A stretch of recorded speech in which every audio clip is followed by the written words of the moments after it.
Hello guys, in this video I'll show you how to open a directory inside VS Code.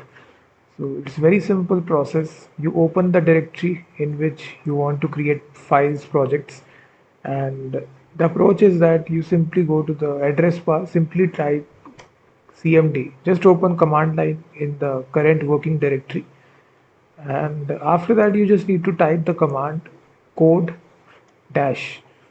That's all that you need to do. Code dash code dot code and then space and then press dot code space dot. So this is a command to open VS Code in any directory, and simply enter, and now as you see VS Code will automatically open in this directory. So this is a more simpler process by which you can open the VS Code directory in any directory. Simply open the terminal and simply write code space dot, and this will open VS Code in that current working directory. So in this way, now you can create any files right here. You can see that. So in this way you can do this.